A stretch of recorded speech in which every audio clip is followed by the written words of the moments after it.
함께 보실 하나님 말씀은 누가복음입니다. 누가복음 13장 22절부터 24절입니다. 누가복음 13장 22절부터 24절 앞에 다 있습니다. 누가복음 13장 22절부터 24절까지 한 목소리로 읽겠습니다.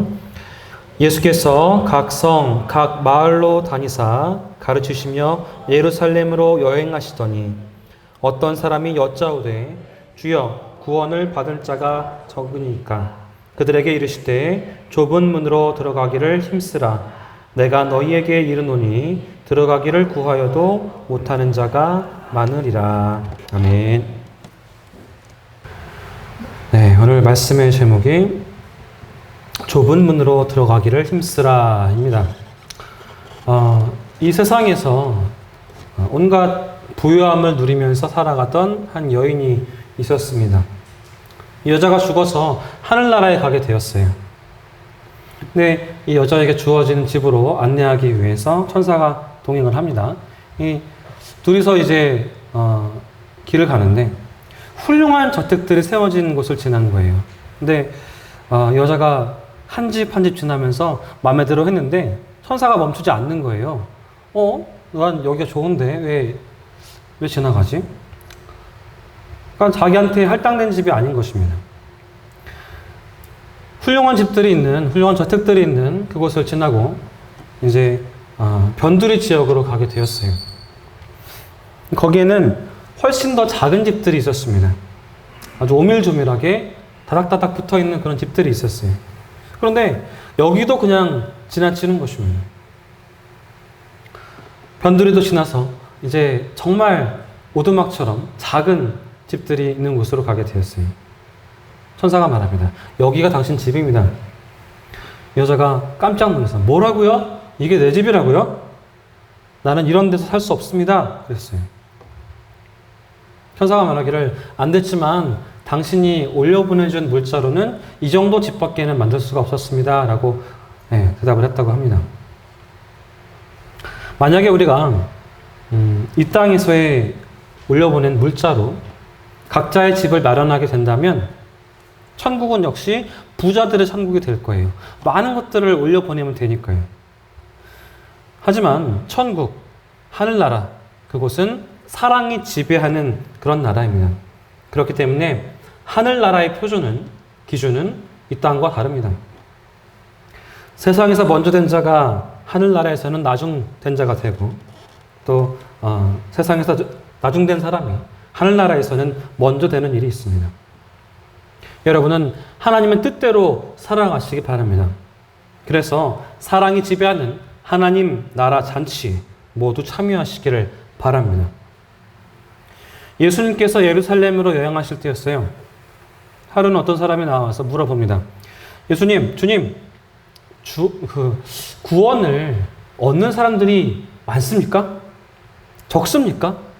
이렇게 물어봤어요. 우리도 이 사람처럼 생각할 때가 있습니다. 구원 받는 사람들이 많은가? 적은가? 저기 앉아있는 저 사람은 구원을 받을 만한 사람인가? 과연 받을까? 나는 교회 생활을 오래 했으니까 당연히 구원 받겠지? 나는 모태신앙이니까 보장되었어. 당연히 구원 받을 거야. 그런데 구원은 유대인이라고 해서 무조건 받는 것도 아니고요. 또 우리가 원한다고 해서 또 구원받은 것을 확신한다고 해서 받는 게 아닙니다. 내가 하나님의 선택받은 자라고 그렇게 믿는다고 구원받는 것도 아니에요. 하나님이 선택하셨는지 안 하셨는지 어떻게 알아요? 누가 말해줬나요? 그런 건 아니잖아요. 그뿐만 아니라 구원받을 사람들이 얼마나 되는지에 대해서도 우리가 관심을 둘 것은 아닙니다. 예수님께서 말씀하시기를 좁은 문으로 들어가기를 힘쓰라 내가 너희에게 이르노니 들어가기를 구하여도 못하는 자가 많으리라 라고 말씀하셨어요. 구원 받을 사람, 구원 얻을 사람이 얼마나 될까에 관심 갖지 말고 너 자신이 좁은 문으로 들어가기를 힘쓰라 라고 말씀하셨어요. 그 이유는 좁은 문으로 들어가는 사람이어야지만 구원을 얻을 수 있기 때문입니다. 마태복음 7장 13절 14절 말씀을 보시면 예수님께서 말씀하시기를 좁은 문으로 들어가라. 멸망으로 인도하는 문은 크고 그 길이 넓어 그리로 들어가는 자가 많고 생명으로 인도하는 문은 좁고 길이 협착하여 찾는 이가 적음이니라 라고 하셨어요. 이걸 볼 때에 우리는 좁은 문은 생명으로 인도하고 또 넓은 문은 멸망으로 인도하고 좁은 문은 좁은 길과 연결되어 있고 넓은 문은 넓은 길과 연결되어 있다는 것을 알 수 있습니다. 사람들이 좁은 문보다는 넓은 문을 좋아하고 좁은 길보다는 넓은 길을 좋아하는 것은 당연합니다. 이상한 일이 아니에요. 우리가 넓고 쭉 뻗어 있는 고속도로가 좋지, 울퉁불퉁하고 차에 앉아있으면 막 엉덩이가 아플 정도로 그렇게 힘든 그런 길을 좋아하지는 않잖아요. 우리가 인생을 살아도 고생 없이, 고통 없이, 고난 없이 편하게 살고 싶지. 땀 흘려서 열심히 일하고 힘들게 사는 그런 삶을 좋아하는 사람은 없을 것입니다. 그런데 구원은 다릅니다. 불편을 참아내고 좁은 문으로 들어가야 구원을 얻을 수 있습니다. 예수님께서 말씀하시기를 좁은 문으로 들어가기를 힘써라 라고 하셨어요. 힘쓰라 이 말은 시합에 나간 선수나 또 전쟁터에 나간 군인들처럼 죽을 힘을 다하라는 그런 말씀입니다. 그렇다고 해서 우리가 노력해야지, 노력으로 구원을 받는다, 행위로 구원받는다 그런 이야기는 아니에요. 구원은 우리의 노력이나 공로로 받을 수가 없습니다. 오직 예수님을 믿음으로써 받는 것입니다. 유대인들의 주장처럼 처음부터 구원을 보장받은 민족이라는 것은 세상에 없습니다. 유대인, 아브라함의 자손, 그런 위치는 유리한 조건이지만 그것 자체가 구원해 주지는 않는다. 그것을 보장해 주지는 않는다. 이런 말씀이에요. 구원은 오직 예수 그리스도를 믿음으로 말미암아 얻는 것입니다. 예수님께서 우리 인생들을 구원하시려고 십자가 달려서 목숨을 희생하셨어요. 그래서 예수님의 보혈이 우리의 구원을 보장해 주시는 것이지, 우리의 죄를 사해 주시는 것이지, 우리의 공로로는 아무런 소용이 없는 것입니다. 예수님을 믿는 것, 그 길이 좁은 문, 좁은 길로 가는 것이고 구원으로 가는 길입니다. 왜 주님을 믿고 따르는 것을 좁은 문, 좁은 길로 가는 것이다 라고 그렇게 비유를 하셨을까요? 그것은 예수 그리스도를 믿고 따르는 그 길이, 예수님을 진실하게 믿고 따르는 그 길이 아주 많은 어려움을 동반하기 때문입니다. 세상에는 예수님을 믿고 싶지만 세상에 대한 미련 때문에 결단을 내리지 못하는 그런 사람들이 참 많습니다. 또 예수님을 믿기로 작정하고 나서 신앙생활을 하다가 그냥 이 좁은 길 가는 게 너무 힘들고 지쳐서 하기 싫어서 넓은 길로 돌아가는 사람들도 분명히 많이 있습니다. 내가 너희에게 이르노니 들어가기를 구하여도 못하는 자가 많으리라 라고 말씀하신 주님의 말씀이 바로 이러한 경우를 가리키는 것입니다. 예수님을 믿는 그 길은 고난을 선택한 것과 마찬가지입니다. 하지만 결국은 생명으로 나아가는 길이에요. 기꺼이 좁은 문으로 들어가고 좁은 길로 걸어가는 사람들, 우리 성도님들은 그래서 복 있는 사람들입니다. 하지만 앞에서 말씀드린 대로 기독교인이라고 해서 다 좁은 문, 다 좁은 길로 가는 사람이라고 말할 수는 없습니다. 기독교인이면서도 넓은 문, 넓은 길로 가는 사람들이 분명히 있습니다. 모세의 인도 아래에서 애굽의 노예 생활에서 벗어났던 이스라엘 백성들, 거의 다 불신앙 때문에 그 불신앙 때문에 광야에서 죽었습니다. 여호수아와 갈렙만이 새로운 세대 백성들을 이끌고 가나안 땅에 들어갈 수 있었습니다. 오랜 세월 동안 기독교인으로 살았지만 사실은 좁은 길이 아니라 넓은 길로 걸어가는 사람들이 있어요.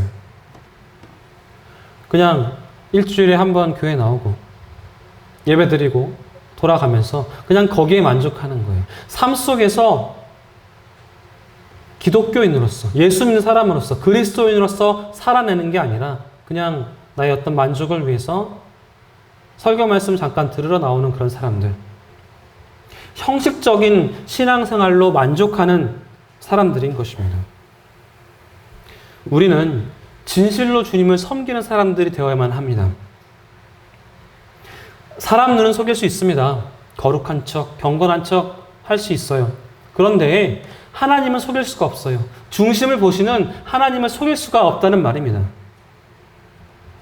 구원의 기회, 이 기회는 사람이 원하면 언제나 얻을 수 있는 것은 아닙니다. 예수님께서 누가복음 13장 25절에 말씀하시기를 집주인이 일어나 문을 한번 닫은 후에 너희가 밖에 서서 문을 두드리며 주여 열어주소서 하면 그가 대답하여 이르되 나는 너희가 어디에서 온 자인지 알지 못하노라 하리니 라고 되어 있습니다. 내가 원하면 언제든지 예수님 믿고 구원받을 수 있는 것으로 생각하는 것은 착각입니다.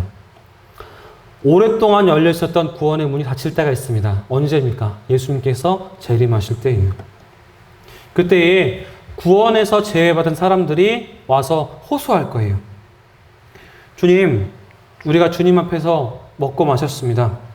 주님은 또한 우리를 길거리에서 가르치셨습니다. 이렇게 말하는 이 사람들은요, 주님을 알지 못한 사람들이 아니에요.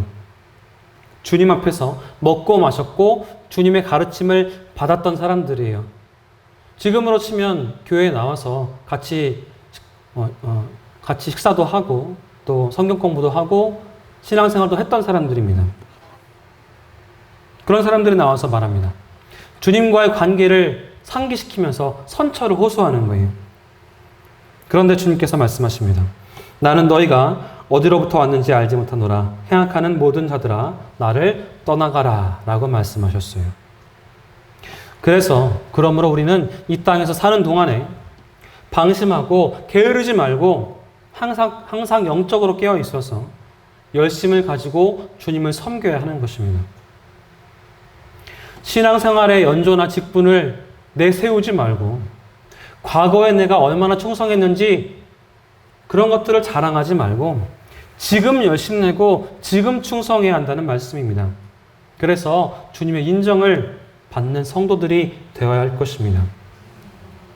우리가 고생을 피하고 편하게 사는 것, 그것을 원하는 것은 누구나 그럴 거예요. 그러다 보니까 요즘 기독교인들 가운데에서도 그래요. 하나님 믿는 건 가급적이면 편하게 믿고 싶어 합니다. 할 일 다 하고 놀 거 다 놀고 그래도 시간이 남으면 예배하러 교회에 나옵니다.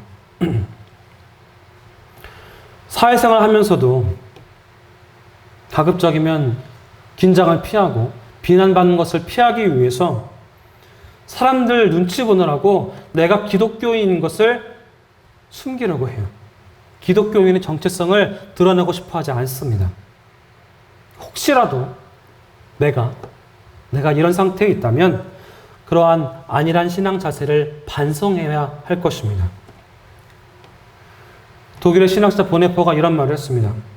값싼 은혜가 오늘날 교회의 가장 큰 원수다. 우리는 값비싼 은혜를 위해서 싸워야 한다라고 말했어요. 하나님 말씀에 순종하지 않으면서 은혜를 받으려 하는 것은요, 값싼 은혜를 추구하는 것입니다. 더 안 좋은 말로 말하면 도둑놈이에요. 하나님 말씀에 순종하지 않으면서 받으려고만 하는 거죠.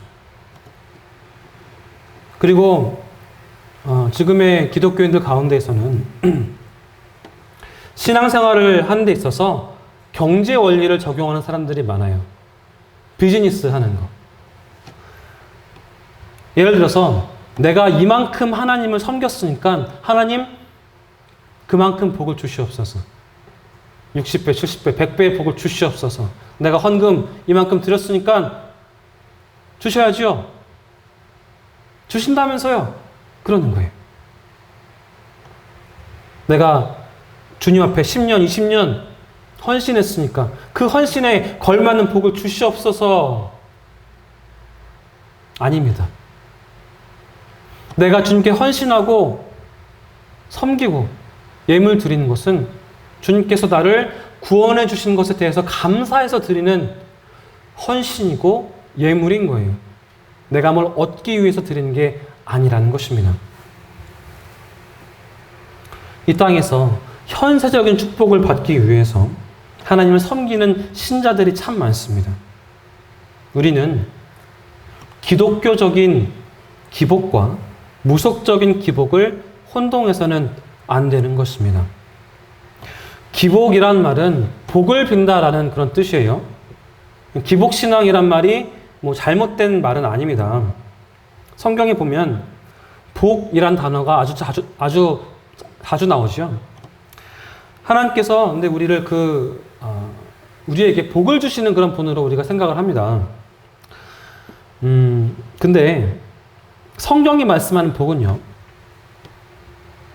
하나님을 경외하고 그 명령을 지키는 자들에게 상급으로 주시는 복을 말하는 것입니다.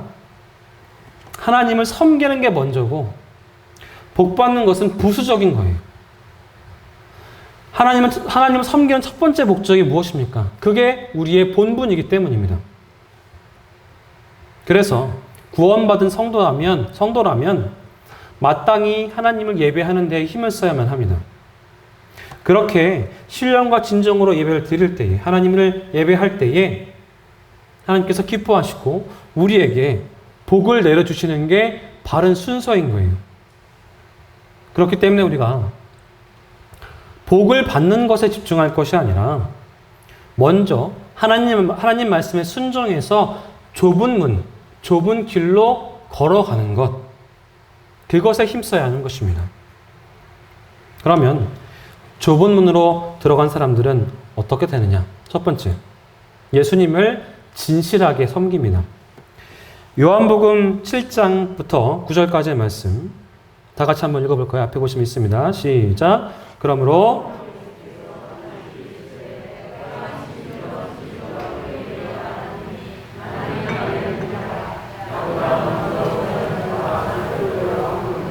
양들이 듣지 아니하였느니라. 내가 문이니 누구든지 나로 말미암아 들어가면 구원을 받고 또는 들어가며 나오며 꼴을 얻으리라 라고 말씀하셨어요. 아멘.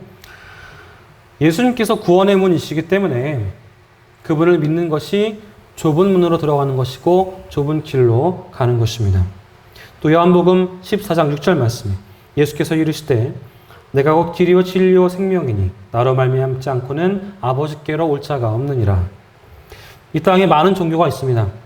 근데 좁은 문, 구원의 문은 예수 그리스도를 믿는 기독교밖에 없습니다. 그렇지만 기독교인 노릇을 하는 거 가지고, 그것만 가지고 예수님을 믿는다라고 할 수 없습니다. 진실한 그리스도인이 되어야 한다는 말이에요. 그러니까 일주일에 한 번 교회 나와서 예배 드리고 찬양하고 기도하고 그러는 척 하는 거 가지고 진실한 기독교인이 될 수 없다, 그런 말이에요.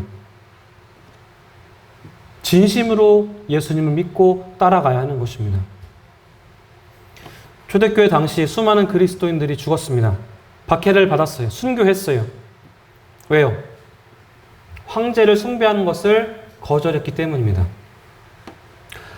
만약에 체포가 되었어도 황제를 주님으로 인정하고 그 신상에 절을 하면, 그리고 향을 올리면 살 수 있었어요. 근데 해요, 안 해요? 안 합니다. 진실한 그리스도인들은. 오직 예수님 한 분만을 주님으로 고백했습니다. 인정했어요. 그 신앙을 지키기 위해서 수많은 그리스도인들이 순교의 길을 선택했습니다.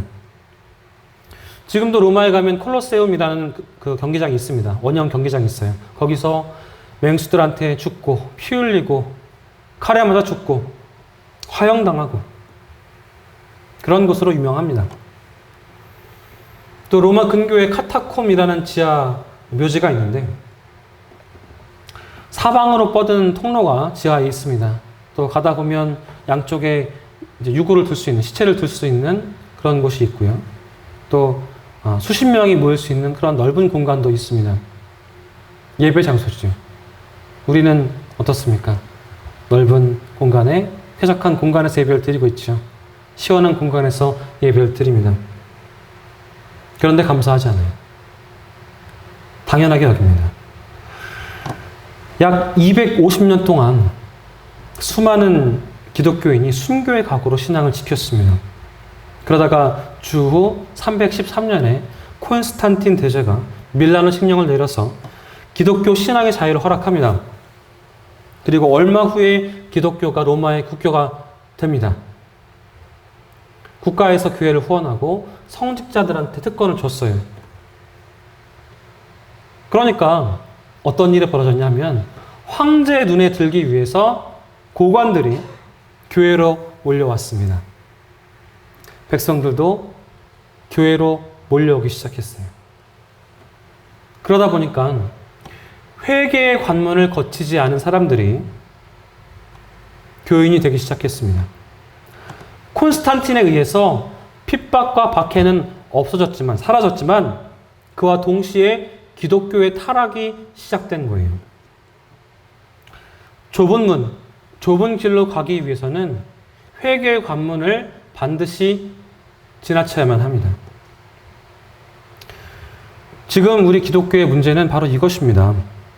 회개의 좁은 그 문을 지나치지 않은 사람들이, 그래서 값싼 축복, 값싼 은혜를 구하는 사람들이 너무나 많기 때문에 문제가 일어나는 거예요.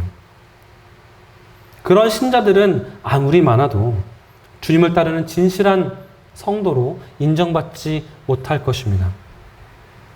우리는 주님 말씀에 순종함으로써 기독교인의 정체성을 드러내는 성도로 살아야만 하겠습니다. 두 번째로 좁은 문으로 들어간 사람들은요, 세상을 버리고 주님을 따릅니다. 요한복음 3장 16절 말씀, 다 아시는 구절이죠. 하나님이 세상을 이처럼 사랑하사 독생자를 주셨으니 이는 그를 믿는 자마다 멸망하지 않고 영생을 얻게 하려 하심이라. 구원은 인간의 공로로 받는 것이 아닙니다. 우리가 뭔가 의로운 행실을 해서 받는 게 아니에요. 뭐 해서 받는 게 아니에요. 전적으로 예수님의 은혜로, 예수님의 공로로 받는 것입니다. 누구든지 죄를 회개하고 예수님을 믿으면 구원을 얻을 수가 있어요. 그렇기 때문에 성경은 구원을 하나님의 선물이라고 표현을 합니다. 구원 받았으면 어때야 됩니까? 그 다음 단계로 나아가야죠. 성도다운 변화된 삶을 살아야 되는 거예요. 언제까지 애기처럼 그렇게 신앙생활 하실 겁니까? 언제까지? 하나님 이거 안 해주시면 안 돼요. 저 안 믿을래요. 하나님 저 힘들어요. 교회 안 나올래요. 언제까지 그러실 거예요? 그 다음 단계, 변화된 삶으로 나아가야 하는 것입니다. 이전에는 자기를 위해서 살았지만 이제는 주님을 위해서 살아갈 수 있어야 되는 거예요. 이것이 바로 좁은 문으로 들어가는 삶입니다. 쉽게 예를 들면 만약에 성도님들끼리 싸웠어요. 심하게 싸웠어. 그러면 서로 그러겠죠. 야, 네가 나한테 어떻게 그래? 어떻게 그렇게 행동할 수 있어? 자기를 위하면 싸우게 돼요. 근데 만약에 주님을 위했다면 바뀌겠죠. 네가 나한테 그렇게 한 이유가 있겠구나. 마음이 아팠구나. 공감해주고 주님의 사랑으로 안아줄 수 있는 거예요. 이것이 다른 것입니다. 이것이 바로 좁은 문으로, 좁은 길로 가는 삶인 것입니다. 우리가 주님을 위해서 살아야 하는 이유가 무엇이겠습니까? 그것은 주님께서 먼저 우리를 위해서 목숨을 버리셨기 때문입니다. 우리는 원래 죄의 백성이었고 지옥 백성이었습니다. 그런데 예수님께서 자기의 핏값으로 우리를 살려주셨어요. 천국 백성으로 만들어주셨어요. 그렇기 때문에 우리는 사는 목적이 달라졌습니다. 로마서 14장 7절 8절 말씀 같이 한번 읽어볼까요? 시작. 우리 중에 누구든지 자기를 위하여 죽는 자도 없도다. 우리가 살아도 주를 위해 살고 죽어도 주를 위하여 죽나니 그러므로 사나 죽으나 우리가 주의 것이로라. 이 말씀대로 성도들은 자기를 위해 사는 게 아니라 우리를 구원하신 주님을 위해서 살아야 하는 것입니다. 구원의 은혜를 아는 사람이라면 주님을 위해 살고자 하는 마음을 갖는 게 그렇게 어렵지 않습니다. 자연스러울 거예요. 우리는 쉬운 방법으로, 편한 방법으로 주님을 섬길 수 있을까? 그런 생각을 가져서는 안 됩니다. 핍박받지 않고, 고난받지 않고, 칭찬받으면서, 대접받으면서 주님의 인정받는 그리스도인 되는 거 불가능합니다. 우리가 예수님을 올바로 믿으려면 각오를 단단히 해야 한다는 말이 그래서입니다. 예수님께서 말씀하시기를 누구든지 나를 따라오려거든 자기를 부인하고 자기 십자가를 치고 나를 따를 것이니라 라고 말씀하셨어요. 자기를 부인하는 거 굉장히 힘듭니다. 어렵습니다. 기독교인이라면 누구나 은혜로운 신앙생활을 하다가 자아가 살아나는 바람에 실패한 경험이 있습니다. 자아가 생생하게 살아있으면 주님을 위해 살 수가 없어요. 주님을 위해 살려면 내가 죽어야 됩니다. 내가 편한 거, 내가 좋은 거, 내가 갖고 싶은 거, 내 마음대로 하고 싶은 거. 자기를 부인해야 돼요. 바울은 이렇게 말했습니다. 형제들아, 내가 그리스도 예수 우리 주 안에서 가진 바 너희에 대한 나의 자랑을 두고 단언하노니 나는 날마다 죽노라. 바울이 자기를 부인하기 위해서 날마다 영적 싸움을 했다는 그런 말이죠. 날마다. 매일같이 자기를 부인하지 않으면 좁은 길로 갈 수 없다는 그런 말이에요. 우리가 힘들고 어렵다고 할지라도 자기를 부인하고 좁은 문, 좁은 길로 가야 할 줄로 믿습니다. 예수님께서 말씀하시기를 누구든지 나를 따라오려거든 자기를 부인하고 자기 십자가를 치고 나를 따를 것이니라 라고 하셨습니다. 근데 이 십자가는 예수님께서 지신 대속의 십자가는 아닙니다. 우리가 져야 할 십자가는 예수님을 섬기기 위해서 받는 고난들, 어려움들을 말하는 거예요. 자기를 부인하고 자기 십자가를 지려면 인내도 필요하고 용기도 필요합니다. 그리고 사람들의 비난받을 각오도 있어야 하는 거예요. 사람들 비위를 맞추고 충돌을 피하려면 자기 십자가를 질 수가 없습니다. 예수님께서 말씀하시기를 마태복음 10장 37절, 38절에 이렇게 말씀하셨습니다. 같이 읽겠습니다. 아버지나 어머니를 나보다 더 사랑하는 자는 내게 합당하지 아니하고 아들이나 딸을 나보다 더 사랑하는 자도 내게 합당하지 아니하며 또 자기 십자가를 치고 나를 따르지 않는 자도 내게 합당하지 아니하니라 라고 했어요. 이게 뭐예요? 부모 자식을 사랑하지 말라인가요? 아닙니다. 예수님보다 그들을 더 사랑하지 말라는 거예요. 이런 말 들으면 그러실 거예요. 예수 믿지 않는 가족들이 그럴 거예요. 여보, 예수님하고 남편이 나하고 누가 더 소중해? 물어볼 거예요. 그런 경험이 있으실 수 있습니다. 그것은 기독교의 진리를 잘 모르기 때문에 하는 말입니다. 예수님을 사랑하면 그 사랑하는 것이 부모와 자식, 형제, 배우자, 그것을 사랑하게 되어 있는 거예요. 예수님을 사랑하는 길이 곧 이웃을 사랑하고 배우자를 사랑하고 자식을 사랑하고 부모를 사랑하는 길인 것입니다. 주님을 위해서 당하는 어려움, 고난 두려워하지 마시고 기쁨으로 견뎌내시기 바랍니다. 그것이 바로 좁은 문으로 가는 길이에요. 예수님께서 말씀하시기를 멸망으로 인도하는 문은 크고 그 길이 넓어 그리로 들어가는 자가 많고 생명으로 인도하는 문은 좁고 길이 협착하여 찾는 이가 적다 라고 말씀하셨어요. 멸망으로 인도하는 그 문, 크고 넓어서 다 가고 싶어 한다고 그랬어요. 생명의 문, 좁고 길이 험해서 사람들이 가기 싫어하는 거예요. 호감을 주지 못합니다. 기독교인이 되었다가 괜히 고생할 것 같고 손해볼 것 같아서 예수님을 믿지 못한 사람들이 굉장히 많습니다. 이런 사람들이 바로 좁은 문을 버리고 넓은 문으로 가는 사람들인 거예요. 마지막 날에 좁은 문을 선택한 사람들과 넓은 문을 선택한 사람들, 그들 중에서 과연 누가 현명한 선택을 했는지는 판명이 날 것입니다. 또 어느 길이 멸망의 길이고 어느 길이 생명의 길인지 그것도 드러날 거예요. 기독교 신앙은 언제나 우리에게 선택을 요구합니다. 넓은 문이냐, 좁은 문이냐, 넓은 길이냐, 좁은 길이냐, 신앙이냐, 세상이냐. 어떤 편을 선택하느냐에 따라서 우리의 운명은 달라질 것입니다. 기독교 신앙은 하나님이냐, 우상이냐 둘 중 하나를 선택하라고 말합니다. 사람이 하나님도 섬기고 우상도 섬기는 것은 불가능합니다. 또 우리는 하나님이냐, 재물이냐를 선택해야만 합니다. 성도 여러분들, 하나님 나라에 들어가기를 원하십니까? 주님 말씀대로 좁은 문으로 들어가시고 주님과 동행하는 좁은 길, 힘들고 어렵지만 주님께서 동행하시는 그 좁은 길을 선택하시기를 바랍니다. 그래서 하나님 아버지와 더불어서 이 땅에서 행복을 누리시고 하나님 나라를 이루어 가시는 축복을 누리시는 여러분들 되시기를 주님의 이름으로 축복합니다. 기도합니다. 사랑과 은혜가 풍성하신 하나님 아버지 감사합니다.